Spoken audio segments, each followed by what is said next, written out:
Yeah, today we will be- begin with the 6th century BC as the turning point.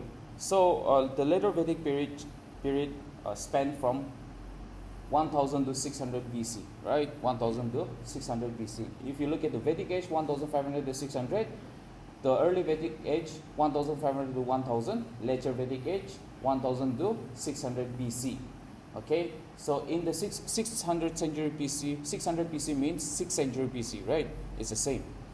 So we experienced major transformation. If you look to your right, we have the coins and new religious sectors. The new religious sectors would be Buddhism and Jainism. And if we look at coins, the introduction of coins for the very first time, the punch mark coins. Okay, the first coins ever discovered belong to the 6th century BC. You can write that. Okay, it was the first coin of India. It's a little too assuming a fact that isn't even established by archaeologists. Okay, these are the coins that we found, and these coins are the earliest coins that we found in India. It doesn't necessarily mean there were no coins back then. Who knows, the Harappan civilization might have had coins. We don't know because we cannot read their inscription. We cannot read what's written on the seal, what's written on the manuscripts, right? I've mentioned about that. The earliest inscription that we were able to understand was the Ashokan script, which comes much later, the Maurya period. Okay, before that, we have no evidence. All we know is that we found coins directly in the 6th century BC, and which is why the earliest coins belong to the 6th century BC, specifically the Mahajanapadas. Okay. Now we will see the early states. We will see the various cities such as Patliputra, Rajagriha, and so forth, and we will also see extensive use of iron in the 6th century BC, which was one of the reasons why the empires were able to grow.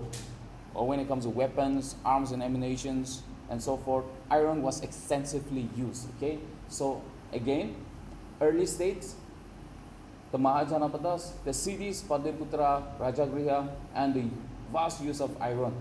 So everything happened during the 6th century BC. The end of Vedic age happened in the 6th century BC. And in the 6th century BC, we saw major transformations. What were the major transformations? You look to your right, the coins and new religious sectors, early states, cities, and iron. Okay, I hope it's understandable. So we will dig deeper into every subject. Another feature is the transition from tribes to state, which I've explained earlier as well.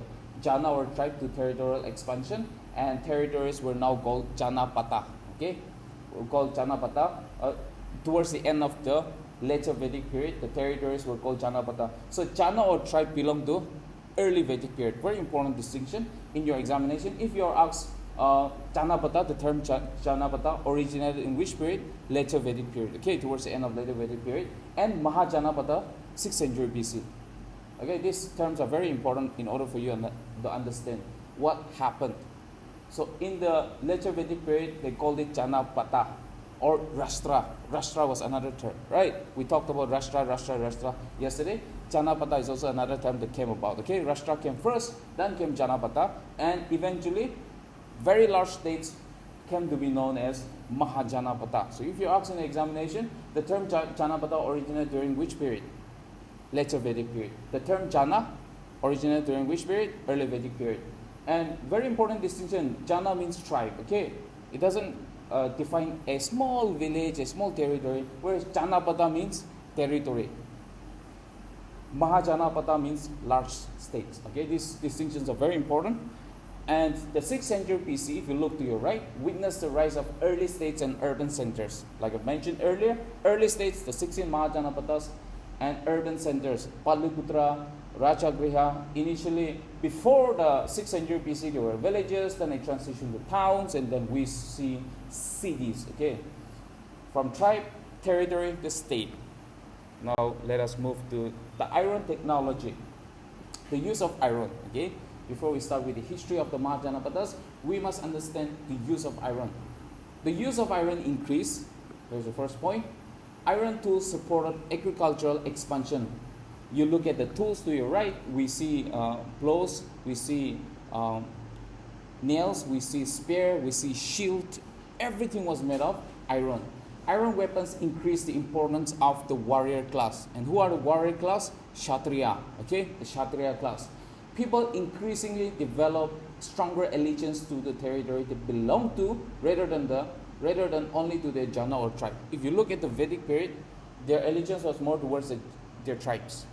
I mentioned about the times of war when different tribes would be mustered up by the Rajan, and after the war, they cattle can pack kore, they distribute the resources, and then they all go back to their own villages because they were allied and loyal to their respective villages. But here, they were loyal to their kingdoms. Okay, here they were loyal to their kingdoms. Stronger allegiance to the territory they belong to, rather than only to their jana or tribe. So we had the stone and copper age, and then came about iron, stronger tools and weapons, agricultural expansion, growing states. Now, the difference between copper and iron is that copper is easy, obviously, to shape as iron, but iron was more abundantly available. Okay, iron was much more abundant, abundant during that time. So they created stronger tools and weapons. They were not only able to create stronger tools and weapons, they had enough iron to create various other materials and necessities, tools. Okay. The coins and the growth of commerce. Again, we saw the beginning of punch mark coins. Up till now, what did we learn about? We learned about barter system, exchange of one good with another. Here comes coins for the very first time. Okay, what are coins? These are medium of exchange. Okay, the coins emerged as an important feature of the 6th century BC. They facilitated exchange, increasing commercial activity, accompanied the growth of towns and cities. Okay, so these are punch mark coins. These are actual pictures of punch mark coins during the 6th century BC. Okay, what are punch mark coins? You punch it, you create a shape, and then you punch it on the coin, on the metal, and it creates a shape that shows which kingdom the coin belonged to, or which guild of merchants the coin belonged to, or which bank the coin belonged to. Okay, so these punch mark coins contain signs and symbols. Now we go to the 16 Mahajanapadas. These were the 16 kingdoms that emerged in the 6th century BC. Can we say that it emerged exactly in 6th century BC out of nowhere? No. Okay, maybe it took hundreds of years.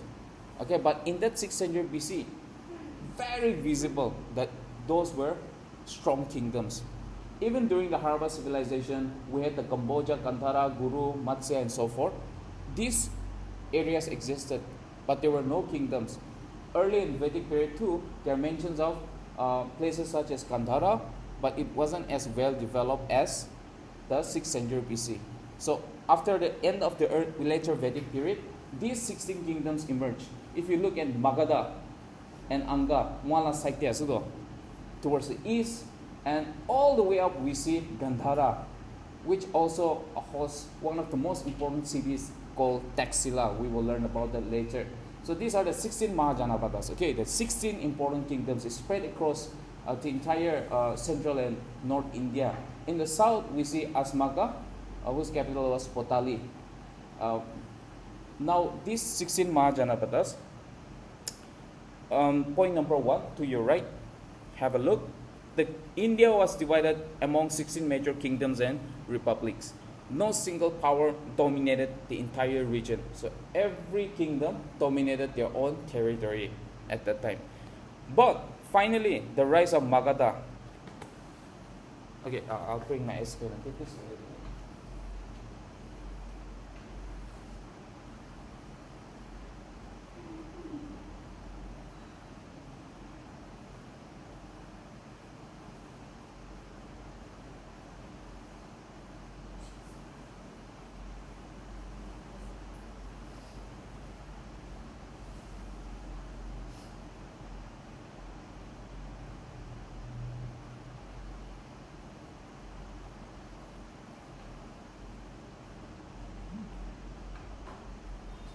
So if you look at it, this is the Magadha Empire, okay? So eventually the Magadha Empire controlled almost every kingdom They initially controlled Anga, then they moved on to Vaji, which created a pathway for them to conquer the north side of the kingdoms. Okay, so they went all the way up. They conquered Anga first, and then they conquered Vaji, and then the rest of the Mahajanapadas, rest of the territories. So this was the most important kingdom during that period was the Magadha Empire. So their first king, Bimbisara, he strengthened Magadha, and Bimbisara's son, Ajatasattu, expanded it further. The Magadha defeat or absorbed Anga and the Vaji confederacy. And gradually some states they declined automatically, and even without war, the Magadha Empire, the Magadha kingdom absorbed them into their kingdom. Okay, so this is the Magadhan Empire. Ajata and Bimbisara and Ajatasattu, they belong to the Haryanga dynasty. And then came the Shishanaga dynasty, then came the Nanda dynasty. Okay, these are the three dynasties under the Magadhan Empire. Each dynasty ruled one by one. First, we have the Haryanga dynasty, Bimbisara, Ajatasattu, then Shishanaga dynasty came, and so forth. Okay, so the last, let's say the last Haryanga king, whose name was Nagadha Saka. He was unpopular, and the people or officials replaced him with Shishanaga, who was apparently a high official or governor of Magadha. Okay, and then came about the Shishanaga dynasty, and later on the Shishanaga dynasty was replaced by the Nanda dynasty, and the last king Mahabhatmananda, the last king Thanananda was defeated by Chandragupta Maurya, and after which came about the Mauryan Empire. Okay, we will learn about Ashoka. I'm sure all of you have heard about Ashoka, because the Indian emblem is the Ashokan emblem. Okay, this I'm sure all of you have seen that in the coins, your currency notes, which are there. So Chandragupta built the great pan-Indian empire. So this 1, 2, 3, 4. Okay, just to give you a chronological order of whatever we're going to study from now on. So we will deal with the 16 Mahajanapadas first.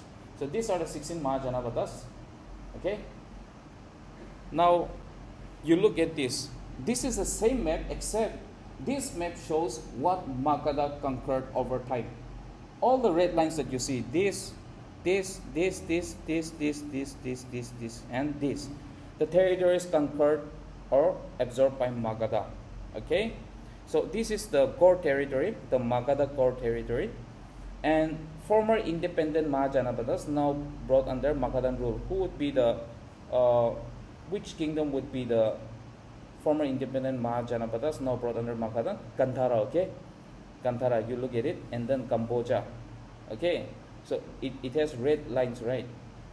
And the major cities, Taxila, Kushinara, Vaishali, Rajagriha, Varanasi, all these are important cities. Okay, all these are important cities that you will have to, memorize to a certain extent for your examination.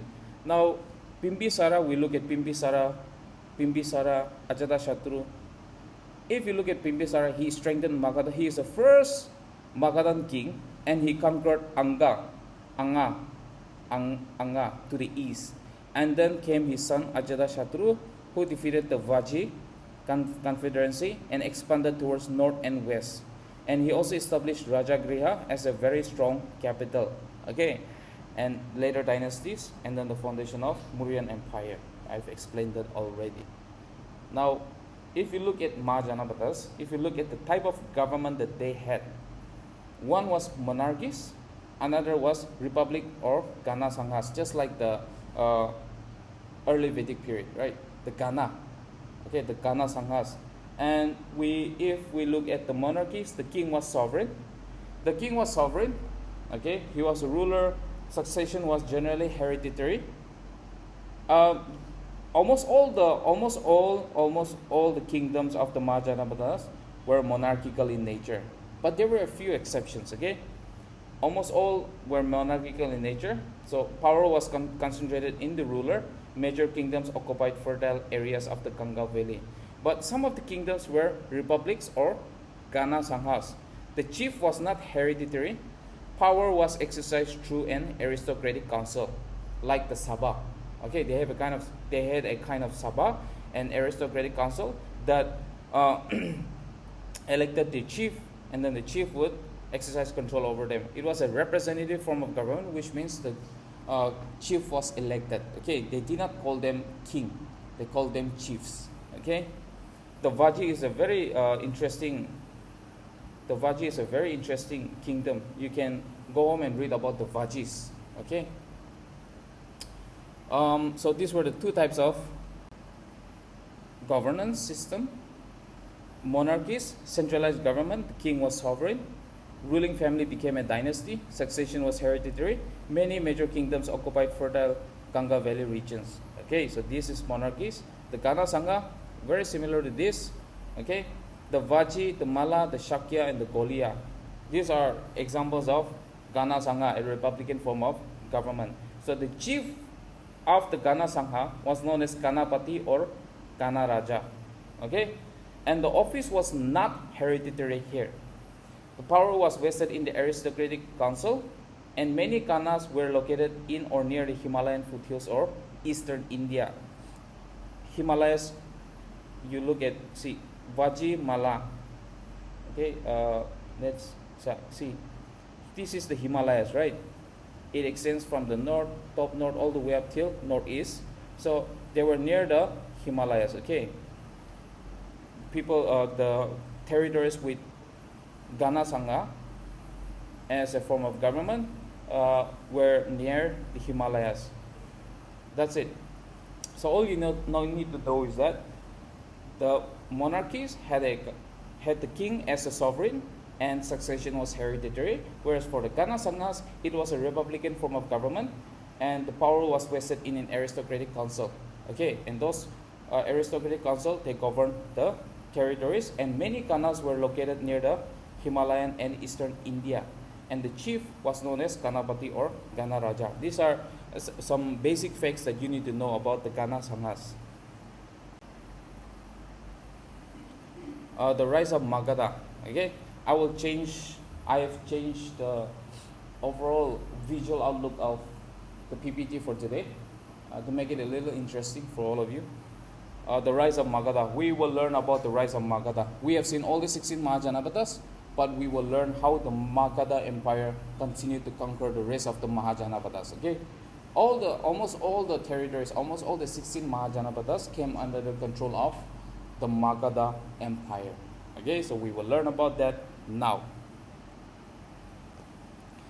Now, India before Magadhan supremacy.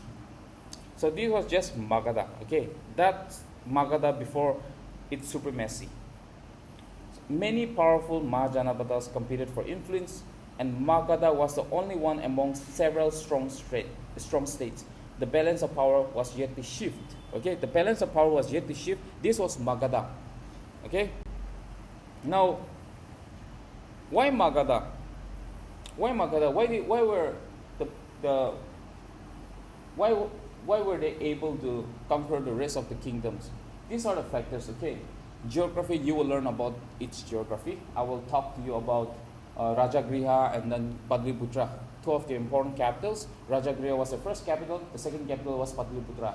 Now, Patliputra was situated at the center of the Ganges, the Ganga, the Gandak, and the Son. Okay, three rivers, la making pointed, Hageshe, and so they would levy taxes on boats traveling to and fro in this region. So they also gain a lot of money through taxes, and also Rajagriha, their first capital, was surrounded by 5 hills. So it was naturally protected by these hills. Okay, it was very difficult. How can an elephant move outward? Right? If it were plain, the other kingdoms could come with their elephants, could come with their bullock carts carrying items and food that would last them for 6 months, 1 year, because wars last a long time. It was impossible to conquer Rajagriha because it was surrounded by hills. Okay, so these are the advantages that you will see. And resources, they also had a lot of iron deposits, and the forest was rich in resources, and they also had a large supply of elephants. Okay, I also mentioned about the rivers just now. and agriculture, surplus food and revenue, and military, elephants plus expanding army. And you will also see the two tools that they use later on. And political leadership, ambitious rulers. The rulers were very, very, very ambitious. Okay, so these are the reasons why the Magadha Empire became powerful. This is the geography of Magadha. Okay, it had the fertile alluvial soil, which I mentioned. It leads to agricultural surplus, right? Alluvial soil, you will find it in lower plains. Okay, in lower plains, and the sediments run down from the mountain all the way to the lower plains, right? It is washed down by the rain and other forms of weathering, and also rivers, which also enables transport. This is the Ganga River, and this is the Son River, right? You can see that, and the Son River, and then the other side will contain the Gandak. Okay, all these rivers were the meeting point, the main meeting point of all these rivers were controlled by the Magadha Empire. Okay, we also had the Patliputra and Rajagriha. The Rajagriha was surrounded by hills, so it was very difficult for the enemies to reach Rajagriha.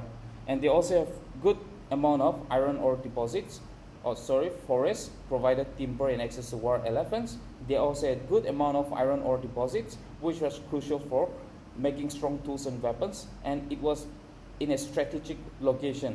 Okay, we will learn more about that in the later slides. So Rajagriha, this is how the kingdom of Rajagriha was.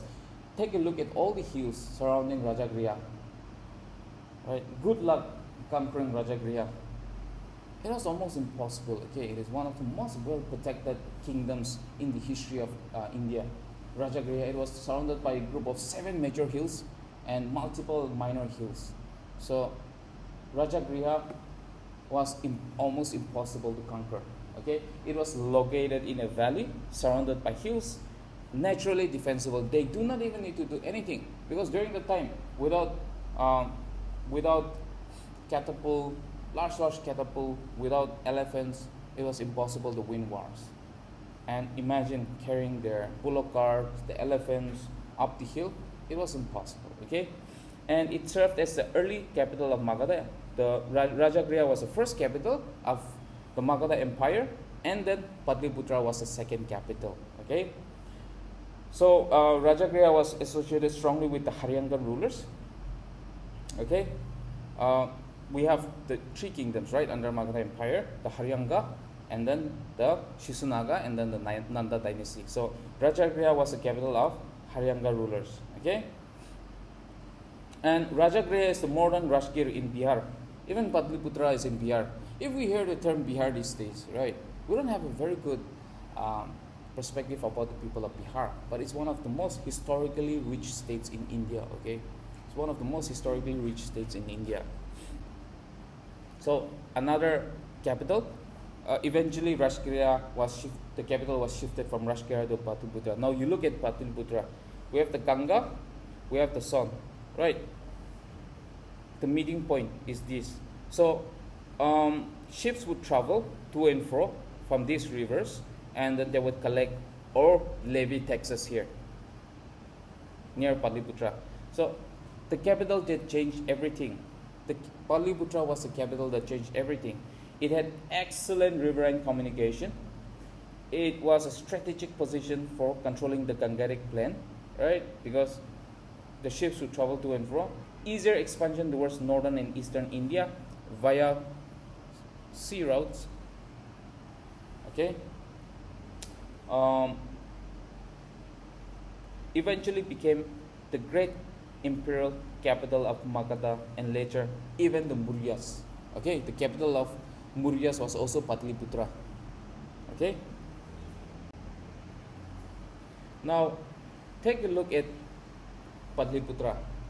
Okay, take a look at Patliputra. This is Patliputra, the star marked in the middle.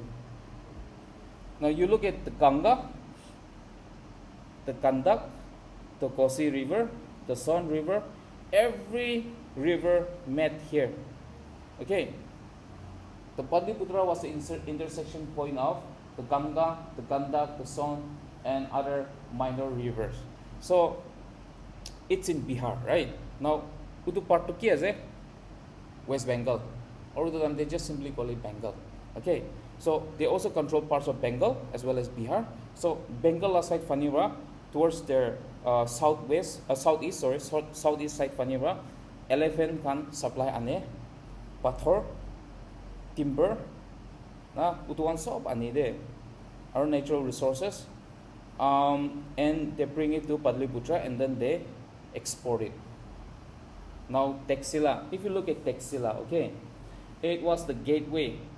Taxila was known as, it was part of the Silk Road connecting China to the rest of the Western kingdoms. And Taxila, tebi ekta stoppage point thagishe. So Taxila was the gateway. Okay, Taxila was the gateway. Back then, India map tena India niche de jabo, ina opor jabo, ina gona. Uto fane station gurna yetiba. Alak the rest of the world they phatai de. Silk Road pi ekta thagje. Even the Kushans controlled the Silk Road. So Taxila, via Taxila, it was sent to different parts of the world. So Padliputra ba utuan timber elephant kan pura yetiba lui jabo. The river ase to river na. The river ba Taxila to punjai dibo. And tahan to the northwest upstream road. Okay, to the northwest upstream road. Boats traveled up the Ganga and its tributaries to reach major inland trading hubs and foreign markets. Taxila's Silk Road gateway to Persia, Central Asia, and the Roman Empire. Remember that. And now different other places, Sravasti, Kaushambi, Varanasi, Uduan bi pungje tahan Sravasti, Kaushambi, Uduan kanekuri gurina jai. Okay, and downstream is Nijefane towards the Bay of Bengal. Okay, goods moved down the Ganga to the great port of Tamralipti, which was in Bengal. Okay, Tamralipti. This is Bengal, that we know now today. Tamralipti, the great port, and then the ships they sell to Sri Lanka and Southeast Asia. So they had trade with the Southeast Asia. They had trade up north, and from the Taxila, they had trade with the Persians, the Central Asians, such as Afghanistan, and then the Roman Empire. How amazing, right? So that was the Magadha Empire. Okay, they became very rich. They became very, very, very rich because of their strategic location and the control of Padliputra. Okay, so every ship passing by had to pay tax to the Magadhan Empire. Okay, so now the rest you can go through it once you go back home. It's all just minor details. So the Haryangas, we have the three kingdoms under the Magadha Empire: the Haryangas, the Shisunagas, and the Nandas. Right. So the first is the Haryangas. Take a look at Bimbisara. He laid the foundations of the Magadhan expansion.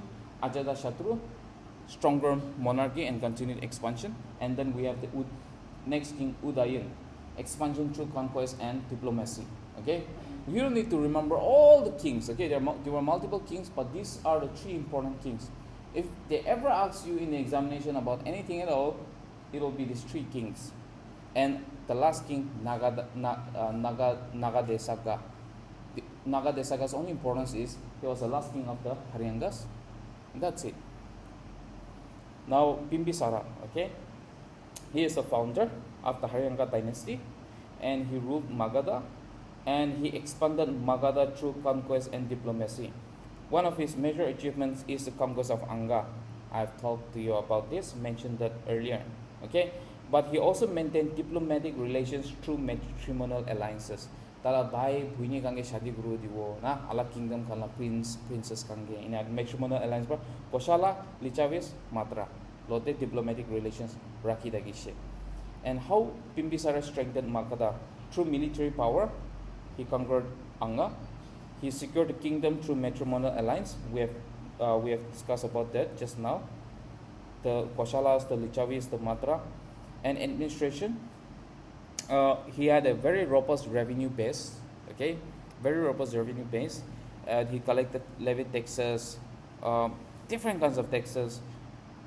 He had a very strong monarchy and revenue base. So Bimbisara combined the sword with diplomacy. He did not only use his military power, he also used the method of matrimonial alliance, okay, to maintain peace and to control other kingdoms. Now next came Ajatashatru. Okay, he was a little more ambitious, and he had a conflict with Koshala and a major war against the Vaji confederacy. Koshala was also one of the Mahajanapadas. Vaji was also one of the Mahajanapadas. Okay, so if they ask you, the conflict with Koshala and the Vaji confederacy is related to which of the following Magadha kings? Answer is Ajatashatru. Okay, Koshala, a very powerful neighboring kingdom, and Vaji confederacy, a strong republican confederacy in North Bihar led by the Nichavis. And eventually he was able to conquer the Vaji confederacy. Okay, so this is Magadha. This is where Ajatashatru was, and he tried to control the Vaji confederacy. Okay, so Ajatashatru's campaign was very prolonged and strategic. He did not just use his soldiers to try to conquer Vaji confederacy. He used various methods, and he was very, very patient. Okay, it took a very long time, but eventually he was able to conquer the Nichavis. Okay, Magadha eventually gained the upper hand. So the importance of Vaji confederacy is that Magadha removed a major political obstacle to expansion north of the Ganga. Okay, this is the Ganga, and north of the Ganga upside. Okay, once they were able to defeat the Vaji confederacy, the rest were relatively much easier to conquer.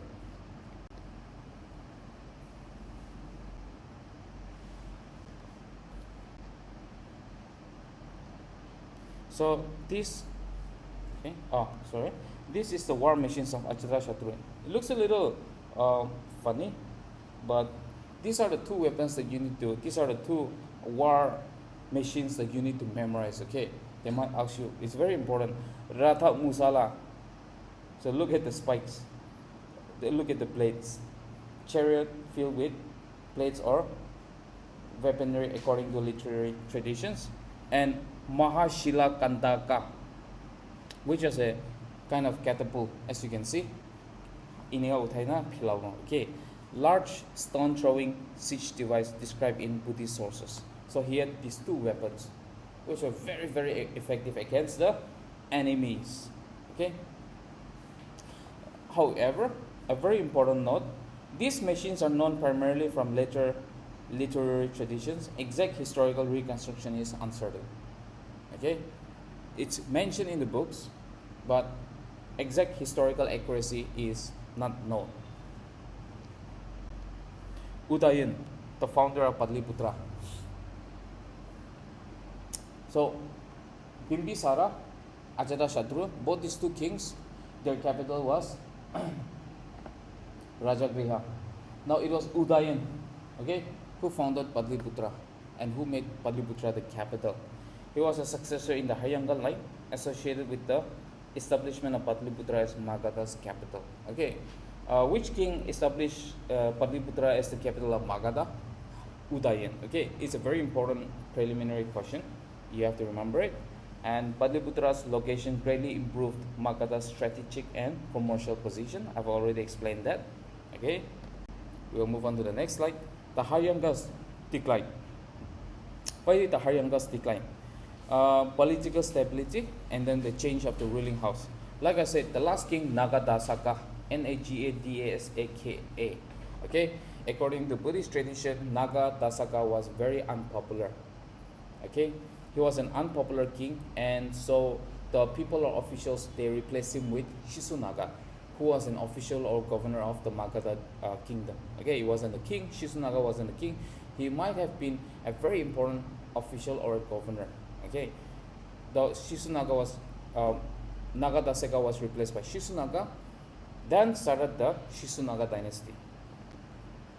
So the Shisunagas established a new ruling dynasty in Magadha. It is associated with the expansion of Magadhan power, important in the struggle against Avanti. Avanti was one of the most powerful kingdoms alongside Magadha. Okay, and it was the Shisunagas which ended the 100-year rivalry. Okay, Avanti was incorporated into the Magadhan Empire, Magadhan sphere. Now you look at Shizunaga, the first ruler of the Shizunaga dynasty. Shizunaga was a ruler who founded the Shizunaga dynasty in Magadha. The Shizunaga dynasty succeeded the Haryanga dynasty. Very easy to understand. Under this dynasty, Magadhan power continued to expand and consolidate. The struggle of the Shizunagas marks an important political transition in Magadha's, the rise of the Shizunagas in Magadha's history. According to Buddhist tradition, Nagatasaka, the last Haryanga ruler, was unpopular, and the people or officials replaced him with Shizunaga, who was a high official or governor. Okay, he was the last ruler of the Haryanga dynasty. Now we move on to Kalashoka. Again, it's the second ruler. Nothing much to be studied about him, except that he convened the second Buddhist council, okay, in 4th century BC, which was held at Vaishali. Okay. There are 4 Buddhist councils: the first, second, third, and fourth.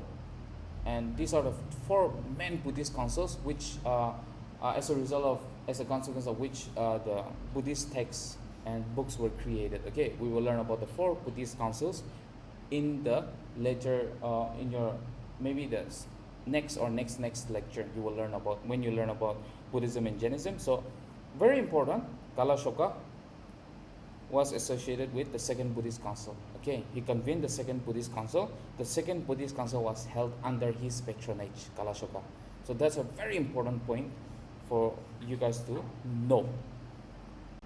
And then let's move on to the Nandas. Okay, now after the Shizunagas came the Nandas. The Nandas greatly increased the power and wealth of Magadha.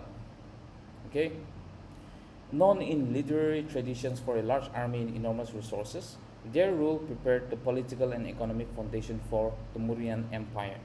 I will read about the Nandas in detail. Mahabharata Nanda was the founder of the Nanda dynasty. He was the founder and first major ruler of the Nanda dynasty.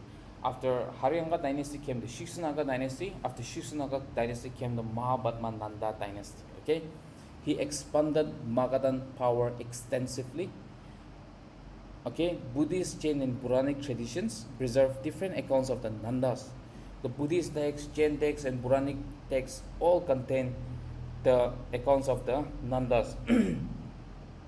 They are often described in later traditions as a ruler. Mahabharata Nanda, he was described as a ruler who destroyed or subdued many rival Kshatriya dynasties. Okay, you will learn why they declined as well. The Nanda power base. The first is the agricultural surplus. Second is wealth. Third is large army. Fourth is centralized rule. Okay, the king was very powerful. The king was very powerful. Excuse me 1 second. Okay, I will have to get this code.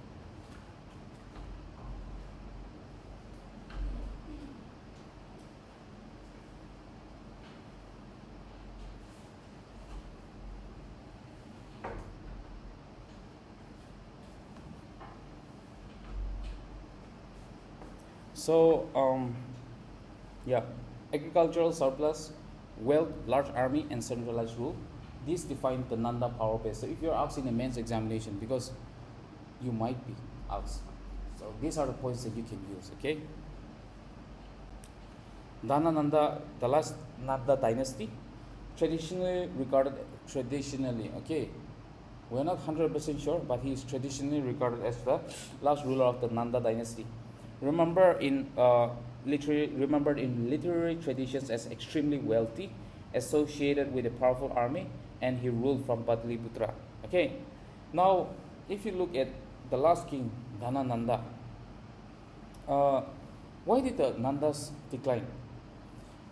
The Nandas were not like the earlier kings, kingdoms, because it seems they had a non-traditional dynastic background, which means they rose from a lower social origin and rose up to the level of the Kshatriyas, which is why people had a kind of stigma about them, and they didn't regard them as legitimate legal rulers. Okay, that's also one. But also another was during the time Alexander the Great invaded India, and Alexander the Great invaded India in the northwest part of India. Okay, so the Nanda, they were not in the northwest, right? They were in the east, towards the east. The West Bengal in Bihar was the main stronghold, and but then Alexander invaded some parts of the Magadhan Empire, the 16 Mahajanapadas. Those Mahajanapadas towards the north. And why did Alexander go back? Why did his invasion stop? Okay, Alexander found it very difficult to conquer India. Okay, but once they were able to conquer certain territories of India, they heard the news that there was a very powerful ruler, of the most powerful ruler of India, Mahatma Nanda. And Alexander thought, if it was that difficult for us to conquer a small part of India, imagine how difficult it would be to defeat the ruler of the Magadha Empire. And then he went away. Okay, but Alexander destroyed a lot of kingdoms, right? A lot of territories. And those destroyed territories came under the control of Chandragupta Maurya. Chandragupta Maurya took advantage of whatever was left after Alexander invaded India, and then he went back the northwest part. Okay, Magadha was here, and he controlled the entire India. Okay, from your side, it would be this side, right? Nagaland side, from Bihar, West Bengal. The Magadha, their main stronghold was Patliputra in Bihar, but then Delhi, Haryana side, from Alexander Aigina, northwest part of India. He conquered almost all of it, but then he left it, and then he went back home. And so it created a vacuum. Okay, and this vacuum was filled by Chandragupta Maurya. The Uddhavan Chandragupta Maurya controlled Gurna. He challenged Tanananda, the last ruler of the 9th dynasty, and he defeated Tanananda, and which brought about the beginning of the Mauryan Empire. I hope it's clear. I hope it's clear. Yes. So again, there's this one very interesting story. Okay, Dhanananda. It seems Dhanananda insulted Chanakya. It seems he insulted Chanakya for his physical appearance. Chanakya was the prime minister of Chandragupta Maurya, who would go on to defeat Dhanananda and then found the Mauryan Empire. So Chandragupta's prime minister is Chanakya. Okay, very witty guy. You will learn about him later. Chanakya, he was a prime minister, the political advisor of Chandragupta Maurya, the person who mentored Chandragupta Maurya. That was Chanakya. He went to the court of Dhanananda and he was insulted for his physical appearance. And right then and there, he made a vow. He pointed at Dhanananda and said, "I'm going to bring you down one day. I'm going to bring you down. I'm going to drag you down one day. And I'm going to take revenge against you." He said that to Dhanananda's face. He went back. He found Chandragupta Maurya. He mentored him, advised him. And lastly, Chandragupta Maurya defeated Dhanananda. It's a very interesting story, but it's more of a historical legend than a factual story. Right? It's too exaggerated for us to believe. But it's written, okay, in the ancient text. So that's another very interesting story. So why did the Nandas fall? I have already explained that. Unpopular, harsh image in later literary traditions. Heavy taxation was also one of the reasons why the Nandas fell. Okay, and centralization. Political opposition. I've talked about the actual origin of Mahabharma Nanda, the founder of the Nanda dynasty. Mahabharma Nanda was sometimes seen as having risen from a lower social group.